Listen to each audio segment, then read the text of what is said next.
확진자가 강릉을 다녀간 사실이 알려지면서 관광 경기가 위축받고 있습니다. 강릉시가 신종 코로나 바이러스 확진자의 이동 동선을 구체적으로 밝히지 않으면서 시민들의 불안감을 키우고 있습니다. 다음 달부터 KTX가 동해역까지 운행합니다. 강릉행 열차편을 줄여 동해행에 투입하면서 강릉 지역의 반발이 예상됩니다. 4.15 고성군수 재선거에 어제와 오늘 이틀간 7명의 예비 후보가 등록하는 등 선거전이 본격화됐습니다. 여러분 안녕하십니까? 뉴스데스크 강원입니다. 신종 코로나 바이러스 감염증 확산으로 지역 상권이 어려움을 겪고 있습니다. 특히 강릉 지역에 확진 환자가 다녀가면서 관광 경기가 위축되지 않을까 우려됩니다. 홍한표 기자가 보도합니다. 강릉 도심지에 조성한 월화거리.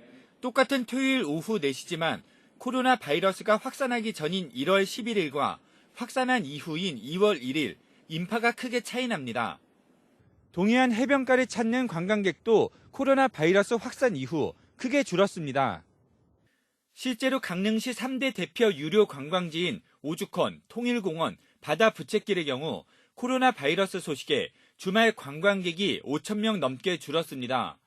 강릉역 주말 승하차 인원도 2만 5천 명 안팎을 보이다 바이러스의 확산 이후 30%가량 급감했습니다. 예전에는 저쪽 뒤에까지 있어도 금방 빠졌죠. 지금은 뭐 한 10분 있어도 다 빠지지 않고 저 정도에 있으면 다음 차를 또 1시간 기다려야 되는 그런 상황입니다. 특히 12번, 14번 확진 환자 부부가 강릉을 다녀간 이후 관광 경기가 크게 위축되지는 않을까 우려됩니다. 환자 부부가 묵었던 선크루즈는 즉시 휴업했고 강릉시는 주요 다중이용시설과 관광지 등에 대한 소독 조치를 마쳤습니다. 통일공원이나 바다 부채길 등 주요 관광지에 방역 소독을 실시하였습니다. 그리고 관광 안내소에 손소독제하고 마스크 등을 비치하여서 신종 코로나 바이러스에 대한 불안감과 함께 북적이던 관광지의 모습도 눈에 띄게 한산해지고 있습니다. MBC 뉴스 홍한표입니다. 이처럼 강릉에도 신종 코로나 바이러스 확진자가 다녀간 것으로 밝혀져 시민들이 불안해하고 있습니다. 그런데 이 확진자의 동선 공개에 강릉시가 소극적인 모습을 보이면서 비판의 목소리가 적지 않습니다. 이용 기자가 보도합니다. 신종 코로나 바이러스 감염증의 12번째, 14번째 확진자 부부가 강릉을 다녀간 것으로 확인됐습니다. 지난달 22일 KTX를 타고 강릉에 도착해 식당과 커피숍 등을 방문한 뒤 리조트에서 하루를 묵고 다음날 서울로 갔습니다. 이 같은 사실이 알려지자 지역 주민들의 불안감은 커지고 있습니다. 하지만 강릉시가 확진자의 동선 공개에 소극적인 모습을 보이면서 비판의 목소리가 나오고 있습니다. 기자회견을 통해 언론의 동선을 공개하기는 했지만 시민들에게 보낸 문자 메시지나 시청 홈페이지에는 이와 관련한 정보를 찾아볼 수 없습니다. 관련 방문 지점 모든 대중교통 공중시설 등은 방역 완료되었습니다. 동선이 그리고 어느 가게다 그거는 선크루즈 외에는 안 나왔더라고요. 네, 사람들도 다 무서워하고 있어요. 12번째 확진자의 다른 방문지인 경기 부천시나 군포시의 대응과는 대조적입니다.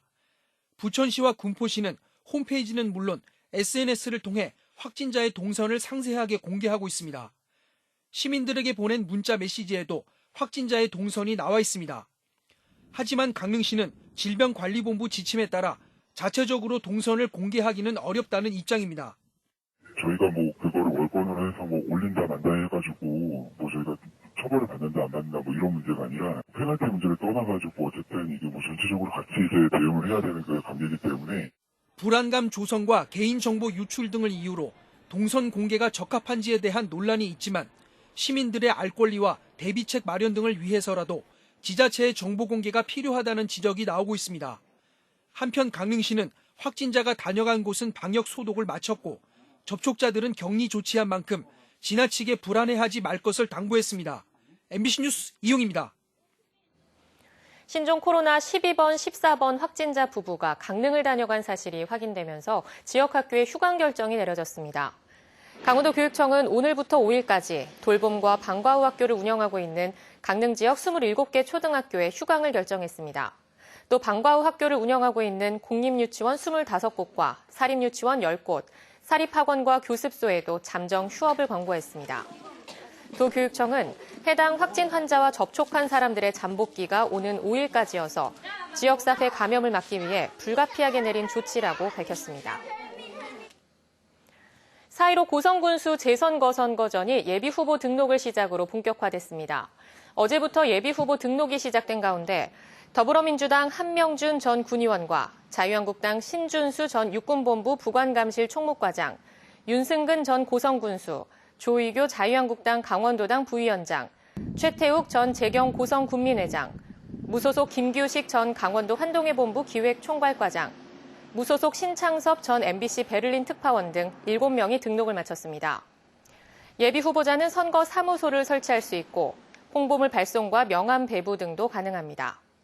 한편 고성군수 재선거의 공직자 사퇴기한은 선거일 30일 전인 3월 16일입니다. 다음 달 2일부터 KTX가 동해역까지 연장 운행합니다. 강릉행 열차편을 줄여 동해행에 투입할 계획이어서 강릉 지역에 반발이 예상됩니다. 배현환 기자가 보도합니다. 코레일은 다음 달 2일부터 강릉선 KTX를 동해역까지 연장 운행합니다. 구체적인 운행 시간은 안 나왔지만 강릉행 열차편을 줄인 만큼 동해행 열차를 배정할 계획입니다. 강릉선 KTX가 동해역으로 분산 운행되면서 강릉역 운행 열차는 상당 부분 줄어들게 됐습니다. 현재 강릉역 주중 상하행 KTX 열차는 하루 36편인데 동해역 연장 운행이 시작되면 28편으로 줄어듭니다. 주말은 현재 52편에서 38편으로 감소합니다. 감소한 운행 편수는 그대로 동해행 운행에 투입됩니다. 청량리와 부전을 출발해 강릉역까지 다니던 무궁화호 열차도 동해역까지만 운행하고 동해 강릉 구간에는 셔틀 열차가 다녀 사실상 강릉역 무궁화호 운행이 폐지됐습니다. 지역에서는 주민들의 기차 이용이 불편해지고 관광객도 줄지 않을까 우려하고 있습니다. 강릉 시민이 강릉선에 겨는 기대는 굉장합니다. 그래서 이걸 듣고 굉장히 당황스럽고 좀 섭섭한 점이 많았습니다. 조금은 불편하더라도 다시 한번 생각해보고 우리가 우리의 의견을 모아야 된다고 생각을 합니다. 코레일은 강릉시에 강릉선 KTX 분산 운행은 정동진 등 강릉 남부 지역도 고려한 결정이라고 이해를 구했습니다. 또 운행과 관련해 일부 조율 가능성이 남았다고 설명했습니다. 운행 스케줄부터 한 달 전부터 짜여져서 이제 일단 그렇게 예정이 된 거고, 만약에 이제 시작이 된다면 이제 상황을 봐서 조율할 가능성이 있는 부분이고요. 추가 투입이든 어떤 변경, 운행 횟수 변경 이런. 강릉선 KTX의 운행 계획은 오는 6일쯤 확정돼 7일부터는 코레일 홈페이지와 코레일톡 애플리케이션 등을 통해 예매가 시작됩니다. MBC 뉴스 배현환입니다.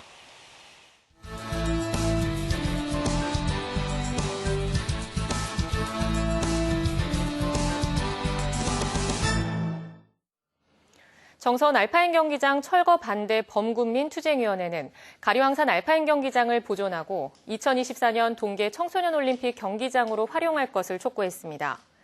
정선 반투위는 오늘 성명서를 내고 2024년 동계 청소년 올림픽 특별법과 관련해 정선 알파인 경기장 활용안을 정부가 발표하고 곤돌라 유산 보존 논란 검증을 위해 한시적으로 운영할 것을 함께 요구했습니다. 반투위는 올림픽 유산 존치는 흥정의 대상이 아니기에 가리왕산 합리적 복원을 위한 협의회의 부분 존치 방안을 절대 수용할 수 없다는 입장을 분명히 했습니다. 강원도민의 나눔 온도를 나타내는 사랑의 온도탑이 올해 100도까지 오르지 못했습니다. 강원도 사회복지 공동모금회에 따르면 지난해 11월 20일부터 지난달 31일까지 73일 동안 희망 2020 나눔 캠페인을 벌여 85억 8천만 원을 모금했습니다. 목표 금액인 102억 8천여만 원보다 17억 원 부족한 것으로 나눔 온도는 83.4도에 그쳤습니다.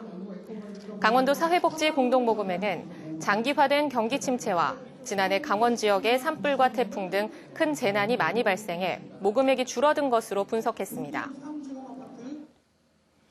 동해시가 지난달 펜션 가스 폭발 사고와 관련해 불법 숙박시설에 대한 제도 개선을 정부 관련 부서에 건의했습니다. 동해시는 가스 폭발 사고가 발생한 펜션은 일반 상업지역에 위치한 다가구 주택으로 민박이나 숙박시설 신고 기준에 맞지 않음에도 인터넷 모객을 통한 불법 영업을 해왔다고 밝혔습니다. 이에 따라 불법 숙박업소가 광고 홍보 영업을 할 수 없도록 건물 내외부는 물론 인터넷 예약 사이트에도 숙박업 신고 등록증을 의무적으로 게시하도록 제도 개선을 요청했습니다. 또 합동안전점검과 특별조사의 처벌 규정을 명확히 하고 불법 농어촌 민박의 벌칙 규정을 신설해 악용 사례를 방지할 것을 건의했습니다. 도내 보건소 금연 클리닉을 이용한 도민의 32%가 금연에 성공한 것으로 나타났습니다. 강원도가 지난 6개월 동안에 보건소 금연 클리닉 이용 실적을 분석한 결과 등록자 13,000명 중 4,300명이 금연에 성공해 32.8%의 성공률을 보였습니다.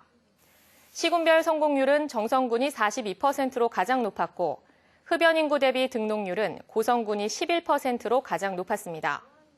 강원도는 도내 18개 시군에 41명의 금연 상담사를 배치해 금연을 독려하고 있습니다. 지난해 말 기준 강원도의 인구는 154만 1,502명으로 1년 새 0.1% 감소한 가운데 인구가 증가한 시군은 5곳으로 나타났습니다. 행정안전부의 주민등록 인구 통계를 보면 지난해 인구가 늘어난 곳은 원주, 춘천, 강릉, 속초, 양양이며 원주의 인구 증가율이 1.5%로 가장 높았습니다. 나머지 13개 시군은 인구가 줄어든 가운데 감소율이 가장 높은 곳은 고성군으로 마이너스 3.1%를 기록했습니다. 시 지역 중에 인구 감소율이 제일 높은 곳은 마이너스 2.2%의 태백시였습니다. 2035년 인구 40만 명을 기준으로 한 강릉시의 새로운 도시 계획에 대해 강릉시의회가 원안 찬성 의견을 채택했습니다.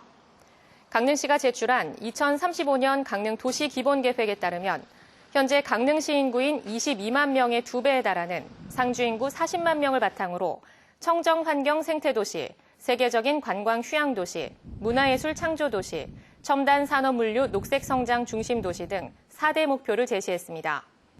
또 강릉 지역을 도심권과 남부권, 북부권, 서부권 등 4개 권역으로 구분해 지역 개발과 인구 배분 계획도 세웠습니다. 양양군이 전체 군민을 대상으로 한 안전보험에 가입할 계획입니다. 양양군은 군민들을 피보험자로 하는 안전보험에 가입해 자연재해, 사회재난 등으로 피해를 입은 주민의 생활 안정을 지원하는 것을 골자로 한 양양군 군민안전보험 가입 및 운영에 관한 조례를 입법 예고했습니다. 조례안에 대한 찬반 의견이 있는 개인이나 단체는 오는 19일까지 의견서를 낼 수 있습니다. 속초시는 생활쓰레기 무단투기를 막기 위해 관내 10곳에 쓰레기 무단투기 감시 카메라를 설치합니다. 속초시는 상반기 안에 쓰레기 무단투기 감시 카메라 10대를 추가 설치하기로 하고 이번 주에 현장 조사를 벌입니다. 속초시는 종량제 봉투를 사용하지 않고 생활쓰레기를 무단투기하는 배출자에 대해서는 과태료를 부과할 방침입니다. 사드 보복 이후 급감했던 양양공항 이용객이 플라이강원, 취항 등으로 점차 회복되고 있습니다. 강원 뉴스 마칩니다. 시청해주신 여러분 고맙습니다.